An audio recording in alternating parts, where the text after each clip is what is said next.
بسم اللہ الرحمن الرحیم نحمده ونصلی ونسلم علی رسولہ الکریم اما بعد قال اللہ تبارک وتعالی والذین لا یشهدون الزور وَإِذَا مَرُّوا بِاللَّغْوِ مَرُّوا كِرَامًا۔ بزرگان محترم،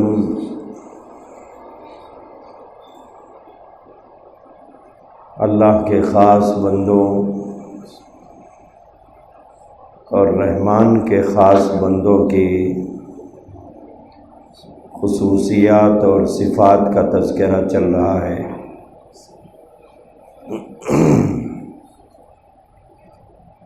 اگر کوئی اللہ کا خاص بندہ بننا چاہتا ہے تو پھر اس کو اپنے اندر یہ صفات اور یہ اوصاف، یہ خوبیاں، یہ کمالات پیدا کرنا پڑے گا۔ اور جب آدمی اللہ کا خاص بندہ بن جاتا ہے تو پھر اس کی حیثیت دنیا میں بھی الگ ہوگی، پھر اس کی حیثیت آخرت میں بھی الگ ہوگی۔ پچھلے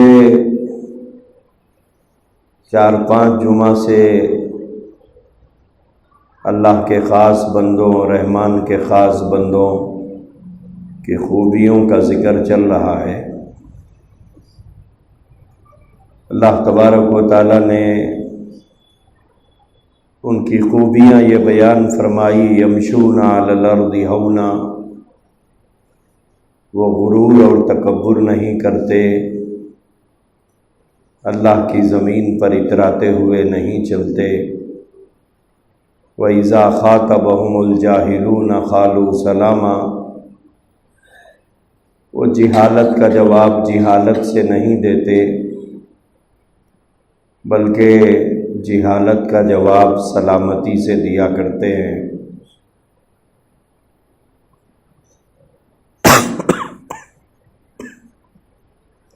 وَالَّذِينَ يَبِيتُونَ لِرَبِّهِمْ سُجَّدًا وَقِيَامًا،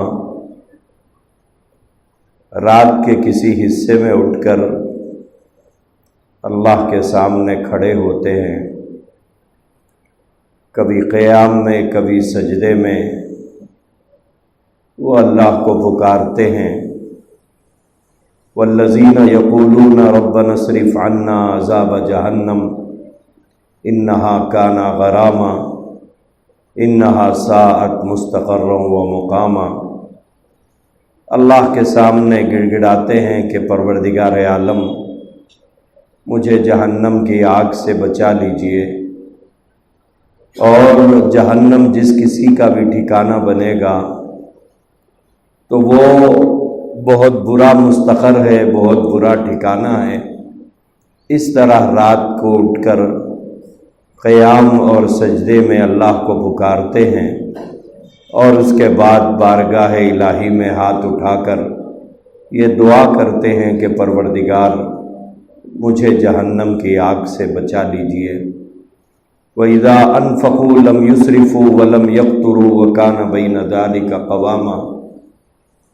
آگے اللہ نے فرمایا کہ میرا دیا ہوا جو مال میرے بندوں کے پاس ہوتا ہے تو اس کو بے جا اور بے مصرف خرچ نہیں کرتے، یعنی فضول خرچیوں میں میرے دیے ہوئے مال کو وہ برباد نہیں کرتے، اور جس جگہ پر ضرورت ہو اور تقاضا ہو وہاں پر خرچ کرنے سے گریز بھی نہیں کرتے، یعنی بخل سے کام نہیں لیتے، بخیلی نہیں کرتے۔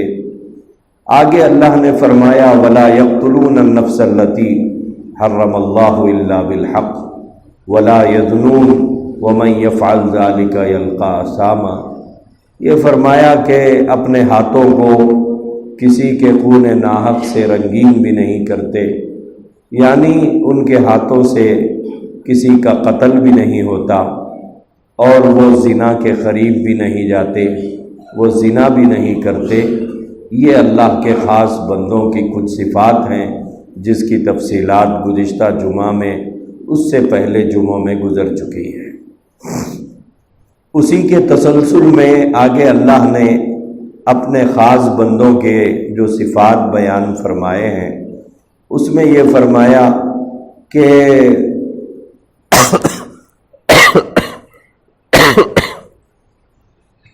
والذین لا یشہدون الزور وَإِذَا مَرُّوا بِاللَّغْوِ مَرُّوا كِرَامًا۔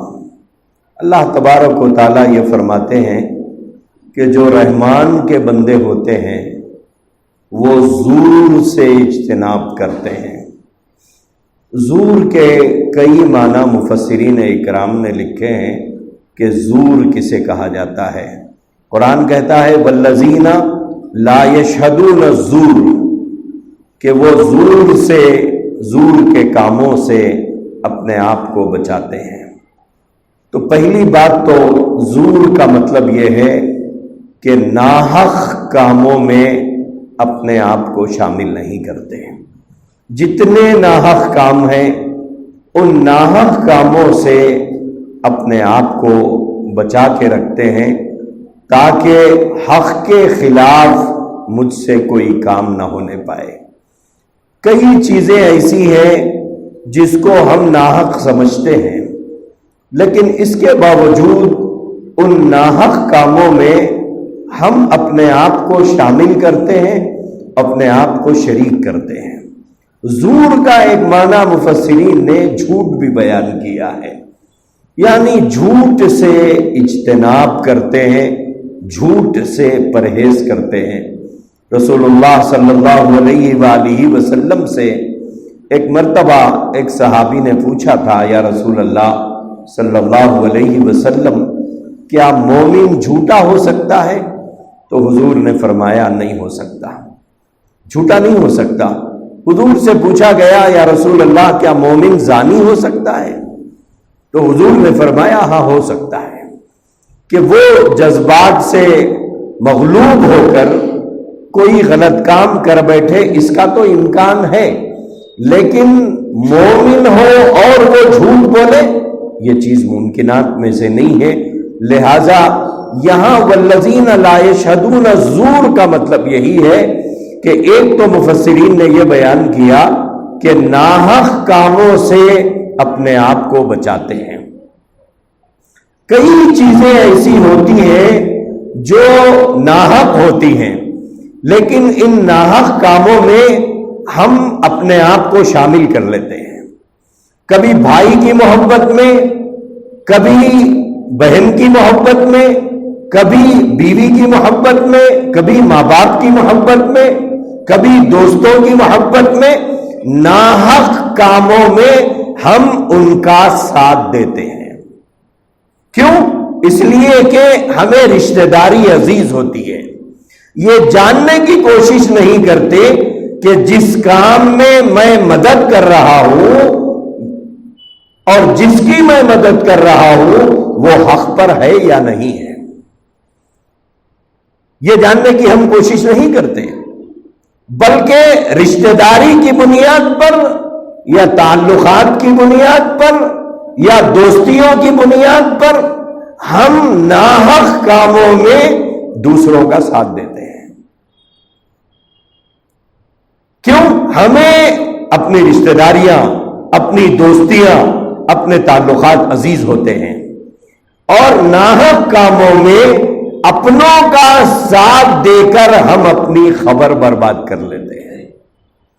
یہ رشتہ دار کل خبر میں آنے والے تو ہے نہیں، یہ دوست احباب کل ہماری خبر میں آنے والے تو ہے نہیں، یہ ہمارے تعلقات اور اہل تعلق یہ کل ہماری خبر میں آنے والے تو نہیں ہیں۔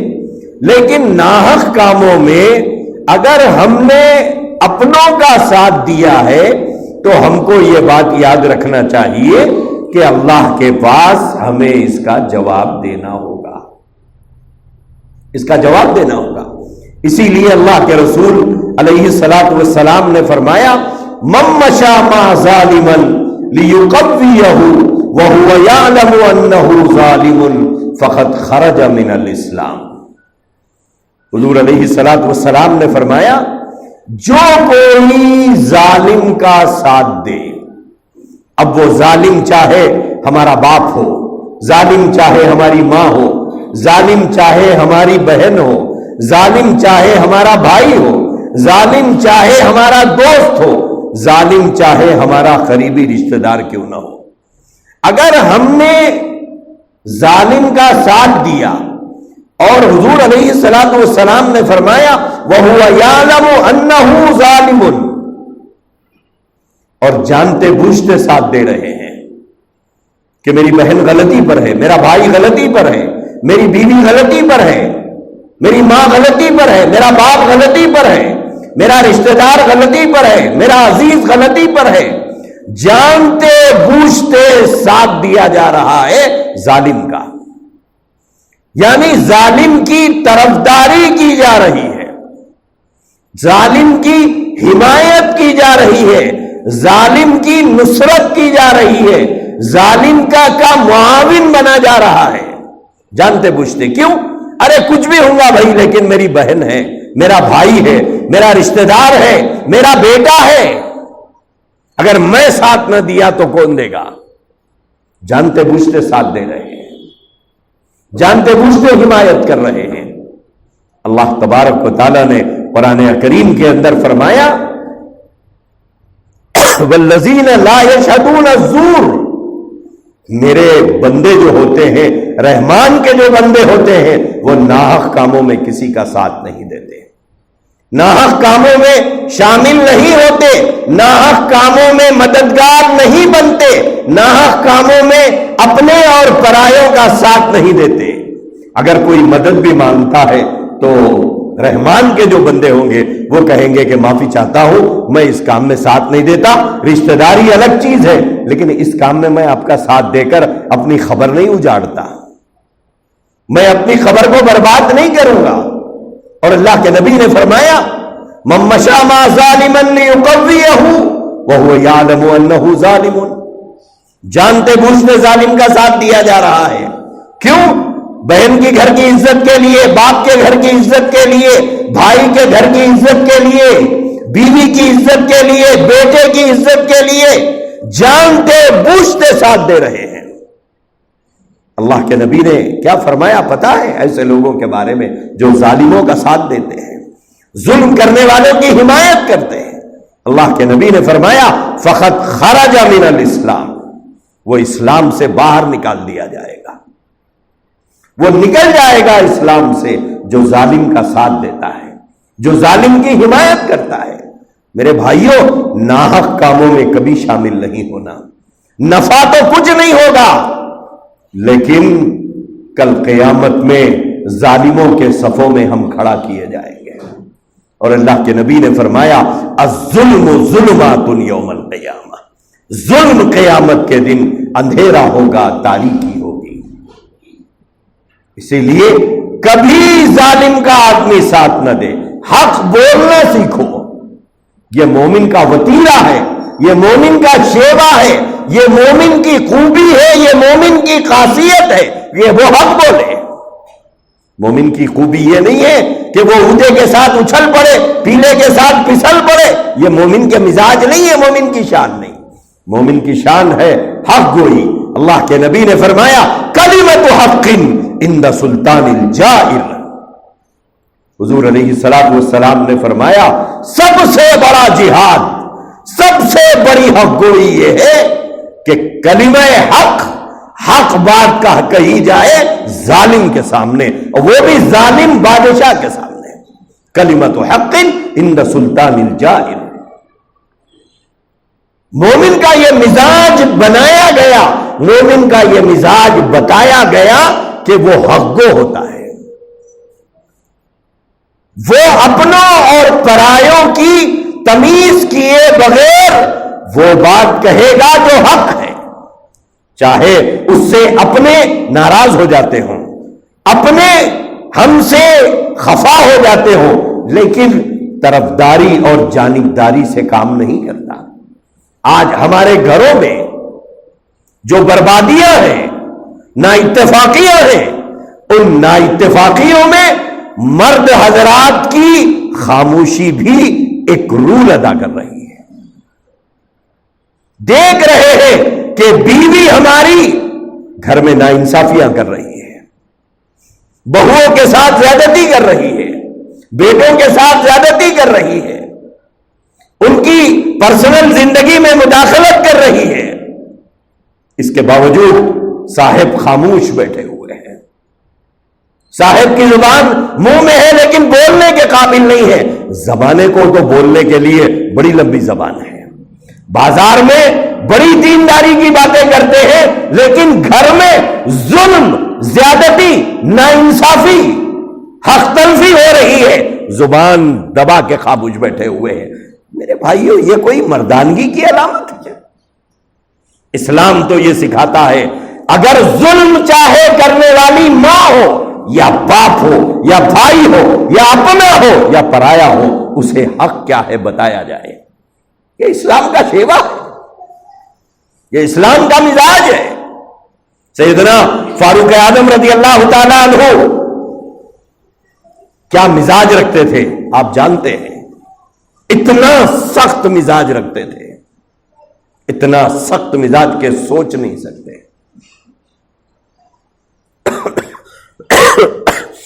جس وقت سیدنا فاروق اعظم رضی اللہ تعالیٰ عنہ خلیفہ بنائے گئے حضرت ابو بکر کے بعد، تو صحابہ کرام رضوان اللہ تعالیٰ علیہم اجمعین اپنے گھروں کے صحنوں میں بیٹھنا چھوڑ دیے تھے کہ حضرت عمر آئیں گے تو پوچھیں گے یہاں کیوں بیٹھے ہو، کیا کام ہے؟ اتنا سخت مزاج جمعہ کے خطبہ دینے کے لیے کھڑے ہوئے ہیں، اور خطبہ دیتے ہوئے فرمایا، اے لوگوں سنو۔ ایک صحابی اٹھ کے کھڑے ہوئے اور انہوں نے فرمایا، نہیں سنیں گے، نہیں سنیں گے ہم۔ 12 کلیجوں کی ضرورت تھی یہ بات حضرت فاروق اعظم رضی اللہ عنہ کو بولنے کے لیے، آسان نہیں تھا، لیکن انہوں نے کھڑے ہو کر کہا کہ نہیں سنیں گے۔ فاروق اعظم رضی اللہ تعالیٰ عنہ نے فرمایا، کیوں نہیں سنو گے؟ تو حضرت عمر سے انہوں نے کہا کہ مال غنیمت تقسیم ہوا، اور مال غنیمت میں چادریں تقسیم ہوئی، اور تمام مجاہدین کو ایک ایک چادر ملی، اور آپ 2 چادریں پہنے ہوئے ہیں، یہ کہاں سے آئی آپ کے پاس؟ بتائیے، یہ کہاں سے آئی آپ کے پاس؟ سب کو تو ایک ایک ملی، آپ کو 2، آپ کے پاس 2 ہے، یہ 2 کہاں سے آئے آپ کے پاس؟ حضرت فاروق اعظم رضی اللہ تعالیٰ عنہ نے اپنے صاحبزادے عبداللہ ابن عمر رضی اللہ عنہ سے فرمایا، عبداللہ ان کے سوال کا جواب دو۔ حضرت عبداللہ ابن عمر رضی اللہ تعالیٰ عنہ بھری مسجد میں اٹھ کے کھڑے ہوئے، مسجد نبوی کا واقعہ ہے، بھری مسجد میں اٹھ کے کھڑے ہوئے، اور اس کے بعد میں جن صاحب نے سوال کیا انہیں یہ فرمایا کہ میرے والد کے پاس کوئی اور جبہ نہیں تھا پہننے کے لیے، اور جو چادر ان کے حصے میں آئی اس سے ان کا پورا بدن ڈھکتا نہیں تھا، تو جو چادر میرے حصے میں آئی تھی، جو چادر میرے حصے میں آئی تھی، وہ چادر میں نے اپنے باپ کو ہبہ کر دی، گفٹ کر دیا، تحفہ دے دیا۔ اس صحابی رسول صلی اللہ علیہ وسلم نے فرمایا، کہیے اب سنیں گے ہم۔ یہ ہوتی ہے حق گوئی۔ آج یہ مزاج ہمارا ختم ہو گیا، منہ چاٹو باتیں کرنے کے ہم عادی ہو گئے، اس کے سامنے اس کی بات، اس کے سامنے اس کی بات، فلاں کے سامنے فلاں کی بات، ان کے سامنے ان کی بات۔ ایک ایک پیالی میں ہماری ایمانداری دکھتی ہے، ایک چائے اور بسکٹ میں ہماری حق گوئی ختم ہو جاتی ہے۔ یہ مومن کی شان نہیں ہے۔ مومن کی شان یہ ہے کہ وہ تلوار کی دھار پر بھی حق بولے، تلوار کی دھار پر بھی سچ بولے، کسی کو برا لگے برا، کیا ہونا ہے؟ تو میری آخرت کی کامیابی کا ضامن تھوڑا ہی ہے، تو میرا رزاق تھوڑا ہی ہے۔ کہ تیرے لیے جھوٹ بول کر میں اپنی قبر کو برباد کروں؟ اللہ نے فرمایا والذین لا یشہدون الزور، رحمان کے بندے وہ ہوتے ہیں جو ناحق کاموں میں شامل نہیں ہوتے، جو جھوٹ نہیں بولتے، بلکہ مفسرین نے زور کا ایک معنی یہ بھی لکھا ہے کہ وہ جھوٹی گواہی نہیں دیتے، جھوٹی گواہی نہیں دیتے۔ آج لوگ جھوٹی گواہیاں دیتے ہیں، ماں کی محبت میں، باپ کی محبت میں، اپنوں کی محبت میں جھوٹی گواہی بھی دے رہے ہیں جا کے، کیونکہ گواہی کی حیثیت کو ہم جانتے ہی نہیں کہ گواہی کی اسلام میں حیثیت کیا ہے، گواہ کی کیا حیثیت ہے جانتے نہیں۔ اسی لیے آج گھروں میں ہم بے اعتبار ہیں، بازاروں میں ہم بے اعتبار ہیں، دوستوں کی محفلوں میں ہم بے وقار ہیں۔ کون ہے جو ہماری دی ہوئی تمانیت پر اطمینان کرے، بھروسہ کرے کہ ہاں یہ آدمی کہہ رہا ہے اس پر اعتبار کیا جا سکتا ہے، یہ آدمی کہہ رہا ہے اس کی بات پر بھروسہ کیا جا سکتا ہے۔ ہم نے اپنی زبان کو بے حیثیت بنایا، ہم نے اپنی زبان کو بے وقار بنا لیا، کوئی وقار ہمارا باقی نہیں رہا، نہ گھروں میں باقی ہے نہ اپنوں میں باقی ہے۔ کیوں؟ اس لیے کہ حق گوئی ہمارا مزاج نہیں رہا، ہم ہرجائی ہو گئے، جیسے حالات دیکھے ادھر جھک گیا، ادھر حالات ذرا ادھر فائدے کے نظر آ رہے ہیں ادھر جھک گیا۔ یہ مومن کا مزاج نہیں ہے، مومن کا مزاج یہ ہے زمانہ چاہے ایک طرف کھڑا ہو، اگر وہ حق کو سمجھتا ہے تو ڈٹا ہوا کھڑا رہے کہ بھئی یہ حق ہے۔ آج یہ مزاج ہم نے کھو دیا، جب اسلام کی خوبیاں ہمارے اندر سے نکل گئی تو اللہ نے غیروں کی نظروں میں ہمیں بے حیثیت بنا دیا۔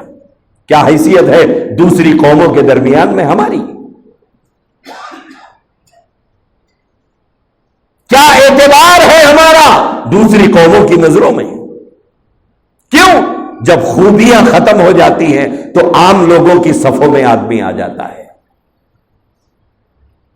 تو رحمان کے بندوں کی ایک خوبی اور خصوصیت یہ بھی بتائی گئی والذین لا یشہدون الزور، وہ جھوٹی گواہی نہیں دیتا، اپنوں کا نقصان ہو جائے تیرے لیے جھوٹی گواہی دے کر میں کہاں اپنی خبر برباد کروں؟ اور ناحق کاموں میں شامل بھی نہیں ہوتا اور ناحق کاموں میں ایک دوسرے کا ساتھ بھی نہیں دیتا۔ آج کئی ناحق کام ہیں جس میں ہم ایک دوسرے کا ساتھ دے رہے ہیں، ظالموں کا ساتھ دے رہے ہیں، لیکن سوچ نہیں رہے ہیں۔ اللہ کے نبی نے فرمایا ظالم کا ساتھ دینے والا اسلام سے باہر کر دیا جاتا ہے۔ اسی لیے تو حضور نے فرمایا اتقوا دعوت المظلوم۔ اب آدمی ظالم بنے گا تو کوئی نہ کوئی تو مظلوم ہوگا۔ حضور نے فرمایا مظلوم کی بددعا سے ڈرو، مظلوم کی بددعا سے ڈرو، فَإِنَّهُ لَيْسَ بَيْنَهَا وَبَيْنَ اللَّهِ حِجَابٌ، کہ اللہ اور اس کے درمیان میں، اس کی بددعا کے درمیان میں کوئی حجاب نہیں ہوا کرتا۔ اسی لیے میرے بھائیوں، مومن کی خوبی، مومن کی خاصیت، مومن کی صفت، مومن کا یہ کمال ہے کہ وہ حق گو ہوتا ہے، وہ ناحق کاموں میں پرائے تو پرائے اپنوں کا بھی ساتھ نہیں دیتا، اور اپنوں میں چاہے ماں باپ کیوں نہ ہو، چاہے ماں باپ بھائی بہن کوئی ہو، ان کا ساتھ نہیں دیتا۔ جو مومن ہوتا ہے، جو رحمان کے خاص بندے ہوتے ہیں، اور وَلَا يَخَافُونَ لَوْمَةَ لَائِمٍ، ملامت کرنے والوں کی ملامت سے بے پرواہ ہو کر آدمی حق کہنے کا عادی ہوتا ہے۔ ارے لوگ کیا بولیں گے، لوگ کیا بولیں گے، لوگ کیا بولیں گے، یہ کہہ کر ہم سچائی کو بھی چھپاتے ہیں، حق کو بھی چھپاتے ہیں، ظالموں کا ساتھ بھی دیتے ہیں، ناحق کاموں میں شامل بھی ہوتے ہیں، لیکن رحمان کے بندوں کی یہ خوبی نہیں ہے۔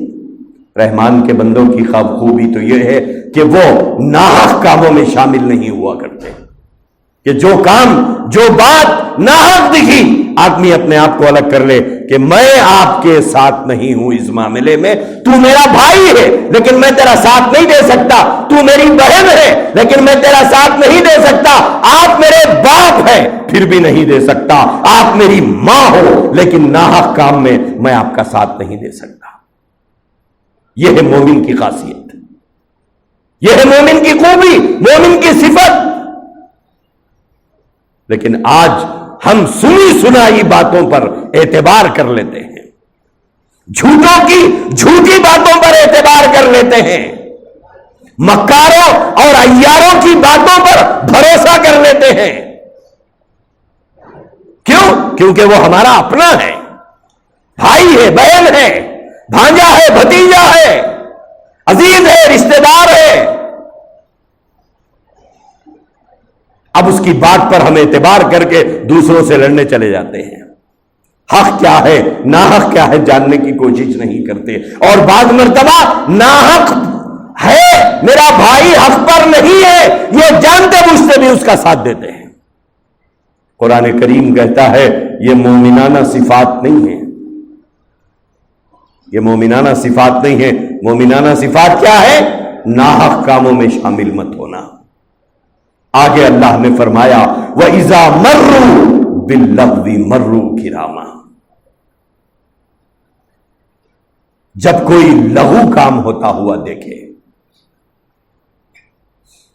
جب کوئی ایسا کام جس میں نہ دنیا کا فائدہ ہے نہ دین کا فائدہ ہے۔ لغو کا سیدھا سادہ مطلب میں آپ کو بتا رہا ہوں کہ جس میں نہ دینی فائدہ ہے، جس میں نہ دنیاوی فائدہ ہے، ایسا کام ہو رہا ہے اور اتفاق سے ہم وہاں سے گزر رہے ہیں۔ اب کیا کرنا چاہیے؟ اللہ فرماتے ہیں رحمان کے جو بندے ہوتے ہیں وہ وہاں سے پروقار انداز میں گزر جاتے ہیں، نہ اس میں شامل ہوتے ہیں نہ کھڑے ہو کر تماشا دیکھتے ہیں۔ لغو وہی کام ہے جس میں نہ دین کا فائدہ ہے نہ دنیا کا فائدہ ہے۔ ایسے لغو کام دنیا میں دن بھر میں سووں دیکھنے میں آتے ہیں، ایسے سووں لغو کام ہوتے ہیں، لیکن ہم لوگوں میں ایک عجیب مزاج ہے، کیا ہو رہا کہ دیکھیں گے، یہ ایک مزاج ہے، کیا بولنے رہیں گے سنیں گے۔ کیوں؟ جنرل نالج میں اضافہ ہوگا۔ ہاں، اب جنرل نالج میں اضافے کے لیے یہی چیز رہ گئی کہ لوگوں کی ٹوہ میں لگے رہو، ان کا جا رہا، ان کا جا رہا، یہ صاحب کہاں سے آ رہی، ان کی تھیلی میں کیا ہے، ان کے پاس گاڑی کہاں سے آئی، انہوں کار کہاں سے خریدے، اتنے اچھے کپڑے کیسا پہن رہی، گھڑی کہاں سے آئی، فون کہاں سے آیا، زمین کہاں سے خریدے۔ اللہ میاں آپ کو حساب، ہم کو حساب لینے بھیجا ہے، اللہ میاں ہم کو حساب لینے بھیجا ہے لوگوں کا۔ اپنے دامن میں جھانک کے دیکھو پہلے، اپنے دامن میں جھانک کے دیکھو کتنے چھید پڑے ہوئے ہیں، اپنے آپ کو دیکھو، اگر آئینے کو منہ ہوتا تو وہ بتاتا کتنے عیب ہمارے اندر ہیں۔ یہ ایک مزاج ہم لوگوں کا ہو گیا کہ لوگوں کی ٹوہ میں لگے رہو۔ میرے بھائیوں، جو اپنی فکر میں لگا رہتا ہے وہ کسی اور پر نظر اٹھا کے بھی نہیں دیکھ سکتا۔ اللہ نے ہم کو لوگوں کا حساب لینے کے لیے نہیں بھیجا ہے، جب ہمارا حساب ہوگا تب پتا چلے گا۔ تو اللہ نے فرمایا وَإِذَا مَرُّوا بِاللَّغْوِ مَرُّوا كِرَامًا، لغو اور بیکار کاموں میں آدمی نہیں پڑتا ہے۔ حضور علیہ الصلوۃ والسلام نے فرمایا من حسن الاسلام ترکہ ما لا یعنی، اسلام کی خوبیوں میں ایک خوبی یہ ہے کہ انسان لا یعنی اور بیکار کاموں میں اپنے آپ کو شامل نہیں کرتا، اپنے آپ کو بیکار کاموں میں شامل نہیں کرتا۔ یہ اسلام کی خوبی ہے کہ مومن جو ہوتا ہے وہ بیکار کاموں میں شامل نہیں ہوتا۔ بیکار کاموں میں کون شامل ہوتے ہیں؟ وہ چبوتروں پہ بیٹھنے والے، وہ نکروں پہ بیٹھنے والے، وہ راتوں میں باہر پھرنے والے، ہر جانے آنے، ارے اتنی رات کو کہاں سے آ رہا انہیں؟ شریف زادے آپ کیا کر رہے ہیں یہاں پر اتنی رات تک؟ بیوی بچے نہیں ہیں، گھر دار نہیں ہیں، لاوارث ہیں، کیوں بیٹھے ہوئے ہیں چوراہے کے اوپر اتنی رات تک؟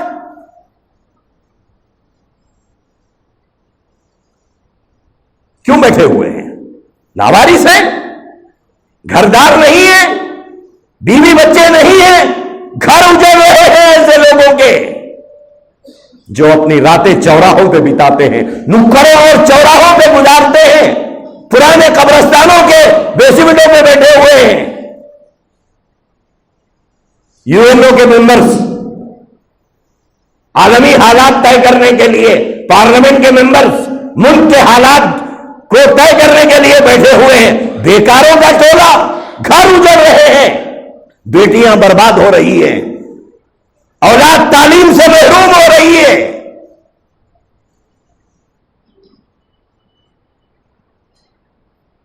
کہاں وقت گزر رہا ہے ہمارا؟ کہاں وقت گزر رہا ہے؟ کیا ہو رہا ہے ہمارے گھروں میں پتا ہے؟ دوستوں کے دیوانوں، کبھی اپنی اولاد پر بھی ترس کھاؤ،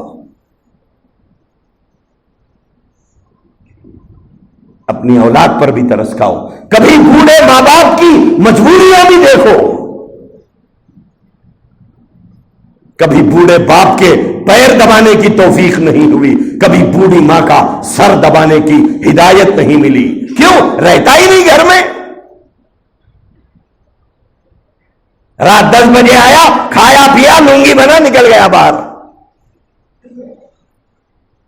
کب آ رہے صاحب؟ 1 بجے رات کو، 2 بجے رات کو گھر آ رہے ہیں۔ یہ کوئی شریفوں کی علامت ہے؟ یہ شریف زادوں کی علامت ہے؟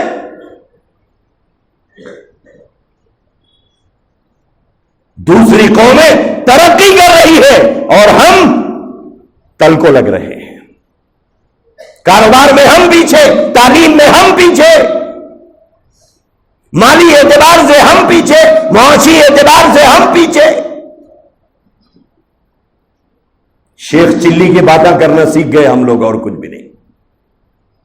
قرآن کہہ رہا ہے رحمان کے جو بندے ہوں گے، ایک تو ناحق کاموں میں شامل نہیں ہوں گے، دوسری بات فرمائی وَإِذَا مَرُّوا بِاللَّغْوِ مَرُّوا كِرَامًا، لغو اور لایانی اور بیکار کاموں میں اپنے آپ کو شامل نہیں کرتے۔ جو وقت بازاروں میں بیت رہا ہے، یہ وقت اپنی اولاد کے ساتھ بتاؤ۔ اولاد شکایت کرتی ہے کہ ہمارا باپ کبھی وقت نہیں دیتا ہمارے ساتھ، بیوی کو شکوہ ہے کہ شوہر میں مجھے وقت نہیں دیتا، ماں باپ کو شکوہ ہے اولاد ایک آدھا گھنٹہ بیٹھ کر اس ضعیفی اور بڑھاپے میں ہم سے بات نہیں کرتی۔ کیا کرنے جا رہے ہیں ہم لوگ؟ کون سا سماج تیار کر رہے ہیں؟ اولاد کے لیے کیا نمونہ ہم پیش کر رہے ہیں؟ ہاں دوستہ چاہیے، کوئی دوست ہے میرا، کوئی دوست ہے میرا، کہاں جا رہے ہیں؟ دوست کے پاس جا رہا ہوں۔ کہاں جا رہے ہیں؟ دوست کے بھائی کی شادی میں جا رہا ہوں۔ کہاں جا رہے ہیں؟ دوست کی بہن کی شادی میں جا رہا ہوں، دوست کے چچا کی ماموں کی شادی میں جا رہا ہوں۔ نوکروں کی طرح کام کرتے ہیں جا کے وہاں پہ، کس کے لیے؟ دوستوں کے لیے۔ اور یہ ماں باپ کیا کرائے پہ لائے ہیں ہم لوگ؟ بوڑھے ماں باپ گھر میں تڑپ رہے ہیں کہ کبھی بیٹا میرا پیر دبائے، بوڑھی ماں سسک رہی ہے کہ بیٹا میرا سر دکھتا ہے، بوڑھا باپ لگڑ لگڑ کر ترکاری کی تھیلی لے کے بازار جا رہا ہے۔ شرم نہیں آتی جوان بیٹوں کو؟ اسی دن کے لیے پال کے پوس کے اولاد کو بڑا کیا تھا، کہ باپ کی ہڈیاں کمزور ہو گئی، اس کی بینائی متاثر ہو گئی، اس کے کانوں کی سماعت متاثر ہو گئی، پیر اسے چلنے نہیں دیتے، اس بڑھاپے میں بھی وہ لاچار باپ تھیلی لیے بازار جا رہا ہے، کائے کے لیے؟ سودا لانے کے لیے۔ کیوں؟ بیٹا سویا ہوا ہے، نواب 2 بجے رات کو آئے ہیں۔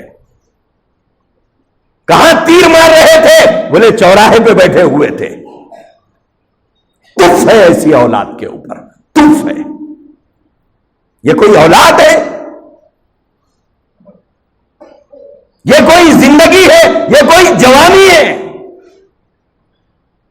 اللہ نے قرآن میں فرمایا وَإِذَا مَرُّوا بِاللَّغْوِ مَرُّوا كِرَامًا، کہ رحمان کے جو بندے ہوں گے وہ لغو اور بیکار اور لایانی کاموں سے اپنے آپ کو بچائیں گے۔ اللہ ہم سب کو توفیق عطا فرمائے۔ وآخر دعوانا الحمدللہ۔